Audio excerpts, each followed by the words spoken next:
రేపే శుక్ర అమావాస్య. ఎంతో పవిత్రమైన విశేషమైన రోజు. మరి ఇంతటి విశేషమైన రోజు మీ ఇంట్లో ఈ కూరను వండినా లేక తిన్నా దరిద్రం అంటుకుంటుంది, జన్మల పాపాలు తగులుతాయి. మరి ఈ అమావాస్య రోజు ఇంట్లో ఏ కూరను వండకూడదో లేదా తినకూడదో ఇప్పుడు ఈ వీడియోలో తెలుసుకుందాం.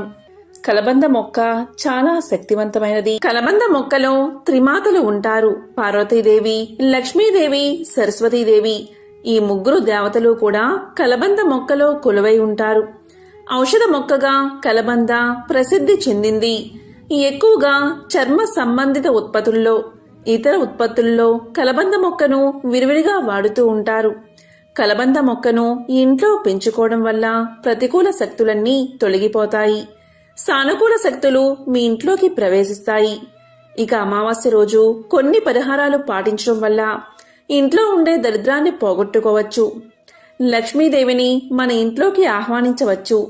కలబంద మొక్కతో ఈ అమావాస్య రోజున ఏం పరిహారం చేస్తే ధనాదాయం పెరుగుతుందో, ఆరోగ్యం ప్రాప్తిస్తుందో ఇప్పుడు తెలుసుకుందాం. కలబంద మొక్కతో అమావాస్య రోజు పరిహారాన్ని పాటించడం వల్ల నరదృష్టి, నరఘోష తొలగిపోతాయి. మరి ఏం చెయ్యాలి అంటే, ఈరోజు ఒక చిన్న కలబంద మొక్కను ఇంటికి తెచ్చుకోండి. కలబంద మొక్క పెద్దదైతే ఆ మొక్కకు పక్కన పిలకలు వస్తాయి. ఆ పిలకలనైనా సరే వేలతో సహా పీకి తెచ్చుకోండి. అలా చిన్న కలబంద మొక్కను తెచ్చుకుని ఆ మొక్కను శుభ్రంగా కడగండి. నీటితో కడిగితే సరిపోతుంది. అలా కడిగిన తర్వాత ఆ కలబంద మొక్కను మీ చేతితో పట్టుకుని ఒకసారి ఇల్లంతా తిరగండి. ఇంట్లోని అన్ని గదుల్లో తిరగండి. అంటే కిచెన్, బెడ్రూమ్, హాల్, చివరికి బాత్రూంలో, ఇలా అన్ని గదుల్లో తిరిగిన తర్వాత ఆ మొక్కను తీసుకుని మీ ఇంటి బయటకు వచ్చేయండి. అదే విధంగా మీ ఇంటి చుట్టూ 7 సార్లు తిరగండి. అంటే ప్రదక్షిణ చేసినట్లు సవ్య దిశలో 7 సార్లు తిరగండి. అలా తిరిగిన తర్వాత ఆ కలబంద మొక్కను తీసుకువెళ్ళి మీ ఇంటి పెరట్లో కానీ లేదా మీరు మొక్కలు పెంచుకునే ప్రదేశంలో కానీ ఖాళీ స్థలంలో కానీ మొక్కలు నాటండి. నాటి దాన్ని పెంచండి. కలబంద మొక్క నాటడానికి ప్రదేశం లేదు అనుకునేవారు ఒక చిన్న కుండీలో కానీ డబ్బాలో కానీ ఈ కలబంద మొక్కను నాటండి. ఇలా మీ ఇల్లంతా తిప్పిన తర్వాత మీ ఇంటి ముందు కలబంద మొక్కను నాటితే ఆ కలబంద మొక్క మీ ఇంటిని కాపాడుతుంది, మీ కష్టాలను తొలగిస్తుంది, నరదృష్టి, నరఘోష, నరపీడను తొలగిస్తుంది, మీ ఇంట్లోకి ప్రవేశించే చెడు శక్తులను అడ్డుకుంటుంది. కాబట్టి ఈరోజు సాయంత్రం 6లోపు ఏ సమయంలో అయినా సరే ఈ చిన్న పరిహారాన్ని తప్పనిసరిగా పాటించండి. అమావాస్య రోజు చేసే ఏ పరిహారమైనా 1,000 రెట్ల ఫలితాలను ఇస్తుంది. కాబట్టి ఈరోజు తప్పనిసరిగా ఈ పరిహారాన్ని పాటించండి. కలబంద మొక్క ఎవరి ఇంట్లో అయితే ఉంటుందో ఆ ఇంట్లోకి ఎటువంటి బ్యాక్టీరియా కానీ వైరస్ కానీ ప్రవేశించదు. అంతేకాదు, ప్రతి ఇంట్లో కలబంద మొక్కను 5 లేదా 6 మొక్కల వరకు పెంచుకుంటే అది మనకు చేసే మేలు అంతా ఇంతా కాదు. ప్రతి ఒక్కరూ ఇంటి ముందు ఒక కలబంద మొక్కను పెంచితే మన ఆరోగ్యం చాలా బాగుంటుంది. ఇది గాలిలోని వైరస్ను కూడా చంపుతుంది. మన ఇంట్లోకి ఎటువంటి చెడుగాల్ని రానివ్వకుండా కాపాడుతుంది. అంతేకాదు, కలబంద చెట్టును ఇంట్లో పెంచుకుంటే ఆరోగ్యపరంగానే కాదు, అదృష్టపరంగా కూడా ఎంతో మేలు చేస్తుందని ఆధ్యాత్మికవేత్తలు చెబుతున్నారు. కలబందను ఇంట్లో పెంచుకుంటే సిరుల వర్షం కురుస్తుంది. అందుకే మన పూర్వీకులు కలబంద మొక్కను ఇంట్లో పెంచుకునేవారు. ఇది ఒక ఆచారంగా కూడా ఉంది. ఇది మన ఇంటిని నరదృష్టి నుంచి కాపాడుతుంది. ఎవరింట్లో అయితే కలబంద చెట్టు ఉంటుందో ఆ ఇంట్లో వాస్తు దోషాల వల్ల కలిగే బాధలు ఉండవు. ఆ ఇంట్లో లక్ష్మీ కటాక్షం తప్పనిసరిగా ఉంటుంది. ఏ ఇంట్లో అయితే కలబంద మొక్క ఉంటుందో ఆ ఇంట్లో 33 కోట్ల దేవతలు ఉన్నట్లే లెక్క. ఇలా అని శాస్త్రాలే చెబుతున్నాయి. ఎందుకంటే ఇది సకల దేవతల అనుగ్రహాన్ని మీకు కలిగిస్తుంది. కలబంద మొక్క వేర్లలో రాహు, కేతు, శనిశక్తి ఇమిడి ఉంటుంది. కలబంద పైభాగంలో బుధ, శుక్రులు నివసిస్తారు. ఈ పంచగ్రహాల కలయిక వల్ల మంచి ఫలితాలను కలబంద మనకి అందిస్తుంది. అందుకే కలబంద మొక్కను ఇంటికి కట్టుకుంటారు. ఇలా కట్టుకుంటే దైవిక శక్తులు ఎల్లవేళలా ఆ ఇంటిని కాపాడతాయని ఒక నమ్మకం. ఈ రోజు అంటే అమావాస్య రోజు కలబంద మొక్కను ఒకటి తీసి దాన్ని ఇంటికి కట్టుకోండి. ఇలా చేస్తే చాలు, నరదృష్టి తొలగిపోతుంది. నరుడు దృష్టికి నల్లరాయి కూడా పగులుతుందని ఒక సామెత ఉంది. అలాంటి నరదృష్టి ప్రతి ఇంటికి ఉంటుంది కాబట్టి మీరు ఈ రోజు అంటే అమావాస్య రోజు ఒక కలబంద మొక్కను మీ ఇంటికి గుమ్మానికి కట్టండి. ఇలా చేస్తే ఆర్థిక సమస్యలు తొలగిపోతాయి. సాధారణంగా నరదృష్టి తొలగడానికి గుమ్మడికాయ లేదా పటికను అందరూ కడతారు. కానీ ఆ రెండి కంటే అద్భుత ఫలితాలను కలబంద మొక్క ఇస్తుంది. ఈ కలబంద మొక్క మొదలు వచ్చి బుధ శుక్రుడి కలయిక, వేర్లు శని రాహు కేతువుల కలయిక కాబట్టి ఈ 5 గ్రహాల కలయికతో ఇది శక్తివంతంగా పనిచేస్తుంది. ఎలా కట్టుకోవాలి అంటే అమావాస్య రోజు కలబంద మొక్కను సేకరించి మన ఇష్ట దైవం ముందు పెట్టి పసుపు కుంకుమలతో అలంకరణ చేసి అదే రోజు అంటే అమావాస్య రోజు సాయంత్రం పూట సింహద్వారానికి తలకిందులుగా వేలాడదీయండి. అంటే కలబంద మొక్క వేర్లు పైకి ఉండాలి. రాత్రి సమయంలో కడితే అంటే అమావాస్య గడిల్లో రాత్రి సమయంలో కడితే ఇంకా మంచిది. ఇక్కడ చాలా మందికి వచ్చే సందేహం ఏంటి అంటే కలబంద మొక్కను ఏ దిక్కున పెంచాలి అని, అంటే ఏ దిక్కున పెట్టాలి, ఏ దిశలో పెట్టకూడదు అని. కలబంద మొక్క ఇంట్లో పెంచితే ఇంటికి శ్రేయస్సు కలుగుతుంది. ప్రతికూల శక్తులు ఇంట్లోకి ప్రవేశించకుండా సానుకూల శక్తి ప్రవాహాన్ని కలబంద పెంచుతుంది. కలబంద మొక్కను ఇంట్లో పెట్టుకోవడం అదృష్టం. మరి ఆ కలబంద మొక్కను ఏ దిశలో పెట్టాలో ఇప్పుడు తెలుసుకుందాం. వాస్తు శాస్త్ర ప్రకారం ఇంట్లో కలబంద మొక్కను నాటడం చాలా శుభప్రదం. కలబంద మొక్క కష్టతరమైన జీవితాన్ని మెరుగుపరచడం మాత్రమే కాకుండా ప్రతి పనిలోనూ విజయాన్ని తీసుకువస్తుంది. కలబంద మొక్క నాటిన చోట ప్రేమ, శ్రేయస్సు, సంపద, ప్రతిష్ట పెరుగుతాయి. ఈ మొక్కను ఇంట్లో నాటడానికి సరైన దిశను జాగ్రత్తగా చూసుకోవాలి. కలబంద మొక్కను ఇంటికి తూర్పు వైపున నాటడం మంచిది. అలాగే ఇంటికి ఆగ్నేయ భాగంలో కూడా నాటవచ్చు. మీకు ఉద్యోగంలో పురోగతి కావాలి అంటే కలబంద మొక్కను ఇంటికి పడమర వైపున నాటాలి. కలబంద మొక్కను పొరపాటున కూడా ఇంటికి వాయువ్య దిశలో నాటకూడదని గుర్తించుకోవాలి.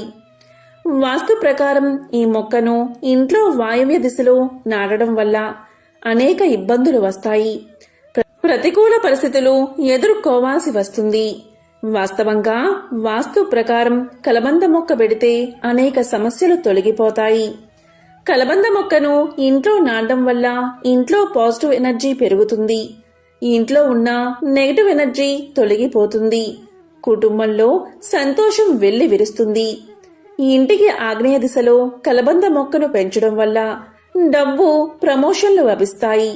ఇంటి బాల్కనీలో, గార్డెన్లో కలబంద మొక్కను పెట్టుకుంటే ప్రతికూల శక్తులు లోపలికి ప్రవేశించకుండా ఉంటాయి. కాబట్టి కలబంద మొక్కను పెట్టుకునే విషయంలో ఖచ్చితంగా వాస్తు నియమాలను ఏ దిశలో పెట్టాలి అనే విషయాలను మనం గుర్తించుకోవాలి. కలబంద మొక్కను ఆయుర్వేదంలో అమృత వృక్షము అని పిలుస్తారు. ఎందుకంటే ఇందులోని సర్వాంగాలు మానవుడి ఆరోగ్యానికి ఎంతగానో సహాయపడతాయి. కలబంద మొక్కను ఇంట్లో పెంచుకోవడం వల్ల వైరస్ వల్ల కలిగే వ్యాధులు మీ దరి చేరవు. ఏం చెయ్యాలి అంటే ఒక కలబంద మొక్కను కత్తిరించి మధ్యలోకి కోసి శుభ్రంగా కడగండి. దాంట్లో ఉన్న గుజ్జును తీసి దీన్ని పరగడుపున సేవిస్తే చాలు. ఇది శరీరంలోని యాంటీబాడీస్ పెరిగేలా చేసి శరీర రక్షణ వ్యవస్థను దృఢపరుస్తుంది. ఇమ్యూనిటీ పవర్ని పెంచుతుంది. ఎలాంటి రోగాలు మీ దరి చేరకుండా కాపాడుతుంది. అంతటి శక్తి కలబంద మొక్కకు ఉంది. కలబంద మొక్క గాలిని పీల్చి 6 నెలలు బతుకుతుంది. ఇది దేవుడు మనకిచ్చిన వరం లాంటిది. ఈ ఇంట్లో సమస్యలు ఉన్నా, ఉద్యోగం రాకుండా ఉన్నా, భార్యాభర్తల మధ్య తగాదాలు ఉన్నా, లేదా ఈ ఇంట్లో కుటుంబ కలహాలు ఉండి మానసిక ప్రశాంతత కరువైనా, ఇలా అనేక సమస్యలకు కలబంద మొక్క చక్కని పరిష్కారం. కాబట్టి కలబంద మొక్కను ఇంట్లో పెంచుకోండి. మీ ఇంట్లో స్థలం లేకపోతే కనీసం కుండీలో అయినా కలబంద మొక్కను పెంచండి. ముఖ్యంగా పిల్లలు ఉంటే అలాంటి వారు కలబంద మొక్కను తప్పనిసరిగా పెంచాలి. ఎందుకంటే బయట విషవాయువుల వల్ల పిల్లలు, పెద్దలు తరచూ అనారోగ్యానికి గురవుతారు. అలాంటి విషగాలులను మన ఇంట్లోకి రాకుండా స్వచ్ఛమైన గాలిని మనకు అందిస్తుంది కలబంద. ఎవరి ఇంట్లో అయితే కలబంద ఉంటుందో అటువంటి వారి ఇంట్లో వ్యాధులు రావు. ఈ రహస్యం తెలుసుకుని పాటించి చూడండి. ఈ రోజుల్లో చాలామంది ఎదుర్కొనే సమస్య మోకాళ్ల నొప్పులు. దీన్ని తగ్గించే శక్తి కలబందకు ఉంది. కలబంద ముక్కను కొద్దిగా కట్ చేసి శుభ్రంగా కడిగి 5 లేదా 6 స్పూన్ల గుజ్జును గ్లాసు నీటిలో వేసుకుని పరగడుపున తాగుతూ ఉంటే మోకాల్లో అరిగిపోయిన గుజ్జును తిరిగి రప్పించి మోకాల నొప్పులను క్రమంగా తగ్గిస్తుంది. అంతటి శక్తి ఈ కలబంద మొక్కకు ఉంది. అధిక బరువు ఉన్నవారు ఇలా తాగితే నాజూగ్గా తయారవుతారు. ఈ విధంగా నిత్యము తాగితే యవ్వనం వస్తుంది. మీ శరీర కాంతిని పెంచే శక్తి ఈ మొక్కకు ఉందని, ఈ రహస్యాన్ని ఆయుర్వేద మహర్షులు తమ గ్రంథాల్లో వివరించడం జరిగింది. కొన్ని వేల సంవత్సరాల క్రితం నిత్య యవ్వనానికి కలబందను వాడినట్లు చరిత్ర ద్వారా తెలుస్తుంది. అంతేకాదు, మహారాణి క్లియోపాత్ర తన చర్మాన్ని మృదువుగా అందంగా ఉంచుకునేందుకు ఆ కాలంలో కలబందను వాడినట్లు చరిత్ర ద్వారా మనకు తెలుస్తుంది. ఆయుర్వేదంలో దీనికి బ్రహ్మరథాన్నే పట్టారు. మనకు ఏదైనా గాయమైతే కలబంద గుజ్జును గాయంపై పూస్తే గాయం త్వరగా మానేలా చేస్తుంది కలబంద. 5 స్పూన్ల కలబందను గ్లాసు నీటిలో కలిపి పరగడుపున తాగితే దీర్ఘకాలంగా వేధిస్తున్న మలబద్ధక సమస్య మటుమాయమవుతుంది. మొలలపై కలబంద గుజ్జును రాస్తే మొల్లు తగ్గిపోతాయి.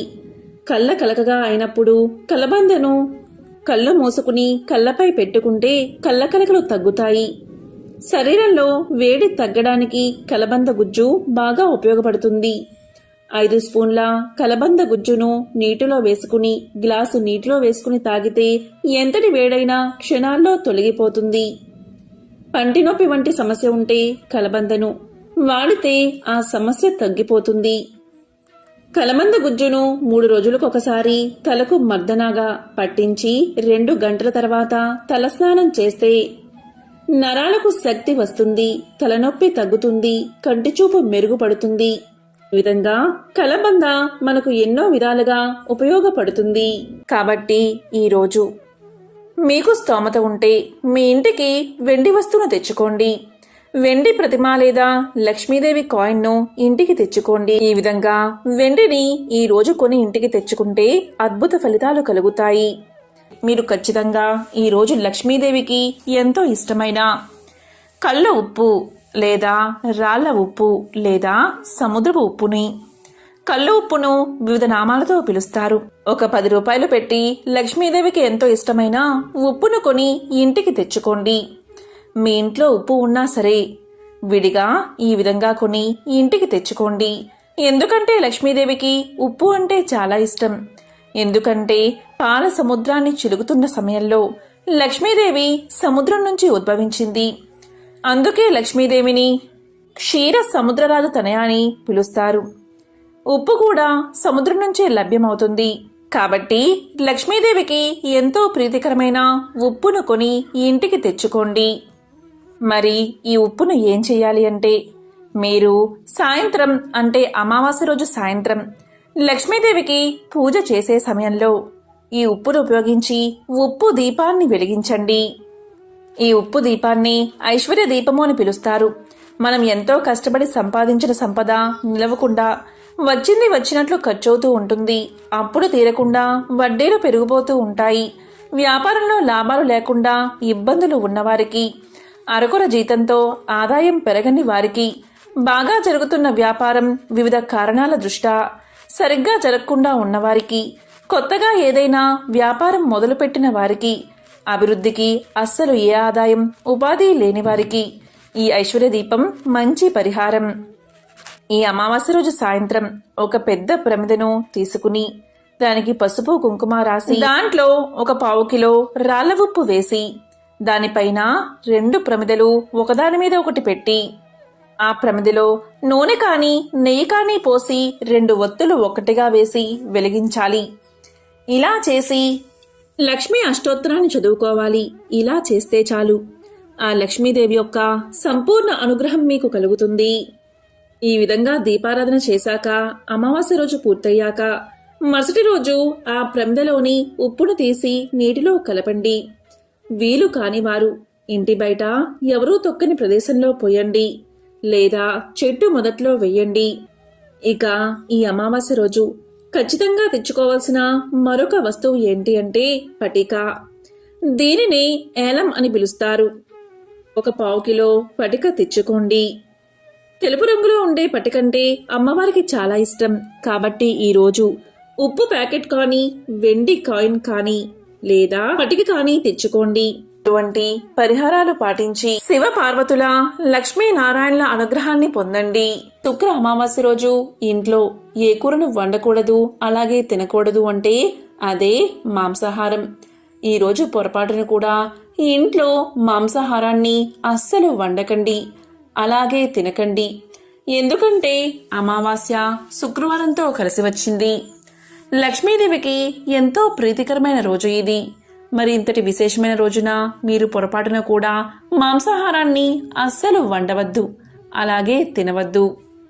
ఈరోజు మరి ఏం తినాలి అంటే ఈరోజు సాత్విక ఆహారాన్ని తీసుకోండి. కాబట్టి ఎంతో విశేషమైన శుక్ర అమావాస్య రోజు ఇటువంటి పరిహారాలు పాటించి అమ్మవారి అనుగ్రహాన్ని పొందండి. ఓం శ్రీ మాత్రే నమః. ఓం లక్ష్మీ నమో నమః.